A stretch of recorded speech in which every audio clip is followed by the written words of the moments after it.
Alzheimer ni indwara irangwa no kwibagirwa cyane, akenshi ikunze kwibasira abakuze. Iyi ndwara itera ibibazo byo gutakaza ubushobozi bwo gufata mu mutwe, gutekereza n'imyitwarire muri rusange.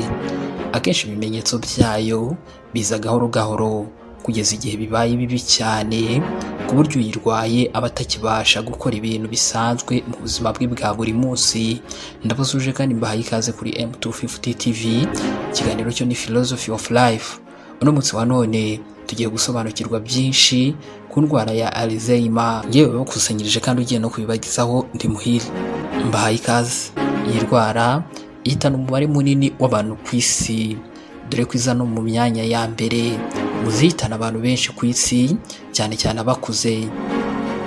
Ubundi ni bande bakunze kwibasirwa n'iyi ndwara ya Alzheimer?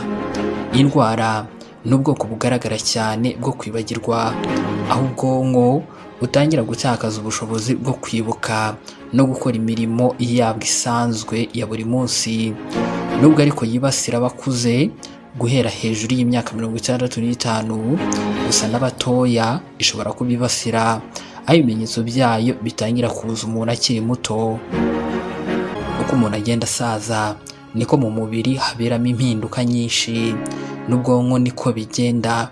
Gutekereza vuba bitangira kugabanuka, ndetse no kwibagirwa bya hato na hato bikaba byaza. Gusa niyo kwibagirwa biri ku kigero cyo hejuru cyane, ni ikimenyetso ko ubwonko buri gutakaza ubushobozi cyane.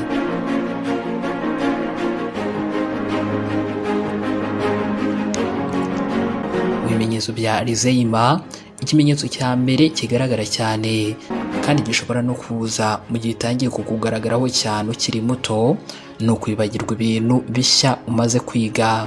Mu bindi bimenyetso harimo guhindura cyane mood cyangwa se imimerere n'imyitwarire wari usanganywe, harimo kuvangirwa, gucanganyikirwa no kwitiranya ibintu uko byagenze, ahantu n'igihe byabereye.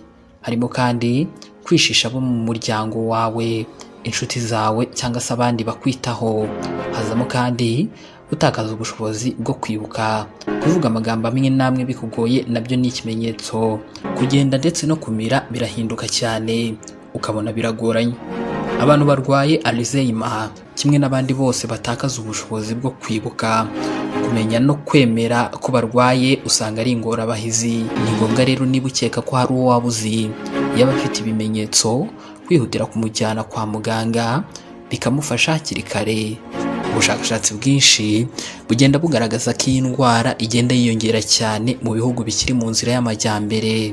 Twakwibaza tutese iyi ndwara ya Alzheimer iravurwa?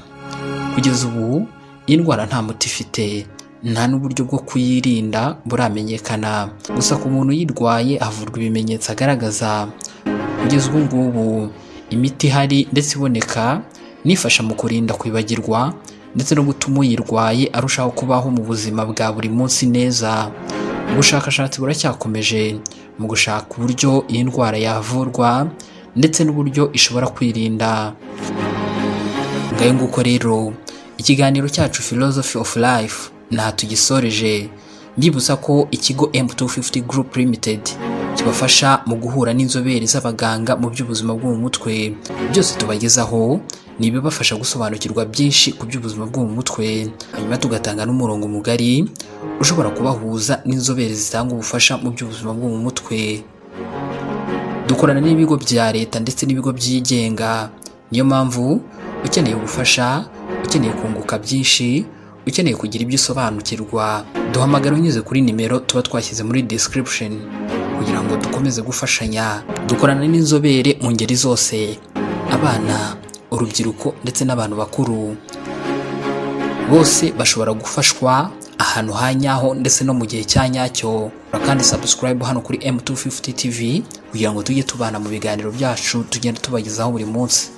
Gukanguka ukava mu busaswa bikunze kugora benshi, cyane cyane kubyuka kare, dore ko hari nabo bisa n'ibidashobokera burundu. Byamaze kugaragara ko guseta ibirenge mu kubyuka bishobora ibyo bita somnolence mu munsi, ndetse bakirirwa bameze nk'abarushye. Aha abahanga babanje kubona iyi gene ya CRY rimwe yagize imihindagurikire idasanzwe, no kuvuga mutation babibonye ku murwayi wari ufite ikibazo cyo gusinzira nabi cyane, mu bukererwe mu gusinzira no kubyuka adashaka, ibyo bita inertie du sommeil nko twabibonye.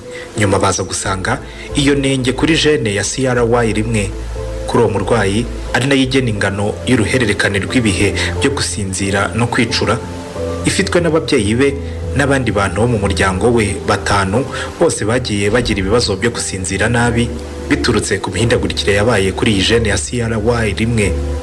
Ibi byatumye ubushakashatsi bwaguka, basuzuma abantu bo mu miryango 6 yo muri Turukiya, maze iyo miryango basangamo abantu bagera kuri 37 bose bafite icyo kibazo cyo kuri gene ya CRY1. Bivuze ko icyo kibazo gishobora kuba gihererekanwa kuva ku mubyeyi kijya ku mwana. Abantu bafite iyo gene ifite inenge, no kuvuga yagize mutation, bakunze kugaragaza ibitotsi biza mu kavuyo kandi ntibigiriye igihe runaka bimara, ibyo bita irregularité du sommeil. Abantu bazima bo badafite ikibazo kuri ya gene ya CRY1, igihe biba biteganyijwe ko baba basinziriye byimbitse ni mu masaha y'isa 10 z'igicuku, mu gihe babandi bafite ikibazo bo batangira kumva ibitotsi byimbitse hagati ya saa 12 na saa 2 z'igitondo, mu masaha abandi bo baba bagomba kuba bageze mu kazi. Birumvikana ko iyo bene uyu asabwa kubyuka mu masaha ya ngombwa kugira ngo agere mu kazi ku gihe, agenda atamaze ibitotsi, bityo akamara umunsi wose atera imitwe. Byumvikana ko n'umusaruro mu kazi uba uri mu manegeka. Ese iyi nenge ituma abantu benshi babyuka batabishaka, aho yabikosoreka? Bati yagize umwaka. Hari abantu benshi bazinduka bafite urugendo, nuko yatsitara akaguru k'imoso ngo uwo ni umwaka, naho yatsitara akaguru k'indyo batugize ishaba. Hari n'uwiba maze yafatwa akavuga ngo yagize umwaka, nuko wenda niba yarari kumwe n'abandi bo ntibafatwe bakavuga ko bagize ishaba. Amahirwe, ese koko umwaka cyangwa ishaba cyangwa se nyine amahirwe bibaho? Ibyo se biterwa n'iki? Uyu ni umunota w'ubwenge. Urubuga theconversation.com bavuga ko hari benshi bizera ko umwaka ubaho kandi bakabigenderaho cyane. Urugero nuko ngo nk'abahanga mu bisigaratongo bahangikishijwe cyane ngo n'umwaka bahuye nawo ubwo bajyaga mu gituro cy'umwami Pharaoh wahoze ari umwami wa Egypt. Iyi mva izwi nka Tutankhamun Storm. Uru rubuga rukomeza ruvuga ko uko kwizera imyaka bituma babura ubushobozi bwo kuba bahindura ibintu runaka. Iba abahanga mu mitekerereze psychologist bavuga ko ari ugutekereza gushingiye ku bitagaragara, magical thinking. Ngo byongeye kandi nuko abantu bizera umwaka burya bishobora no guterwa n'imyitwarire ya muntu. Tuvuga wenda umuntu yari asanzwe ari umunebwe mu kazi runaka, nuko yagakora adashyizeho umwete cyangwa se umuhate, byamunanira akavuga ko ari umwaka. Hari n'abizera icyitwa self-fulfilling prophecy cyangwa se ukwihangishaho ku buhanuzi, ko nabyo bishobora kuzana umwaka ku wabikoze cyangwa se kuwo babibwiye. Gusa ngo byurumva ko iyo habayeho wa mwaka turi kuvuga ibivamo ntabwo ari byiza. Ikindi kandi nasomye inyandiko ndende yanditswe na Timothy J ivuga ngo why we curse. Iyi nyandiko ivuga ko utasobanura ibijyanye n'umwaka utabanje kureba ku bintu bitatu, mbega kimwe muri byo nicyo gishobora gutera umuntu gutekereza gutyo. Ibyo ni NPS mu magambo ahinnye cyangwa se neurological control, psychological restraint ndetse na social cultural restrictions. Aha ni mu magambo arambuye. Tukira aha rero, yaba neurological control cyangwa se psychological restraint, byose ni ubumenyi bushingiye ku mitekerereze kandi ibyo byose bibera mu bwonko. Ubwo rero uko umuntu yizera ko umwaka ubaho bishobora guterwa n'imitekerereze ye cyangwa se imyitwarire ye. Ni mu gihe social cultural restriction iyo ari ubumenyi bushingiye ku mibanire y'abantu ndetse n'umuco. Ibyo bivuze ko abantu runaka bashobora kwemera umwaka bitewe n'imibanire yabo ndetse n'ahantu runaka, cyangwa se ugasanga bifitanye isano n'umuco runaka wabo. Rero nk'uko abantu badahuza umuco, bityo bivuze ko ushobora gusanga niba umuntu mu Rwanda twemera ko umwaka ubaho, muri Argentine cyangwa se mu Bwongereza batabyemera, bityo imibanire y'abantu n'umuco ngo nabyo bigira uruhare mu gutuma batekereza ko umwaka ubaho. Ndibuka kera hari umuntu wavugaga ko iyo abyutse mu gitondo agahura n'ipusi cyangwa se inturo, ya mapusi asa umukara afite n'amaso afite ukuntu asa, bavuga ko icyo gihe aba azindukanye umwaka. Susan Zedlich yavuze ko burya ushobora guhura n'ikintu kibi kandi mu by'ukuri cyagizwemo uruhare n'abantu batakwifuriza neza, bakwanga cyangwa se ari ishyari bagufitiye. ikindi gishoboka nuko bishobora no guterwa nuko ariko byagombaga kugenda ntacyo wabihinduraho. Ibyo bivuze ko niba utsitaye uri kugenda ntiwagakwiye kuvuga ko ari umwaku ubiteye.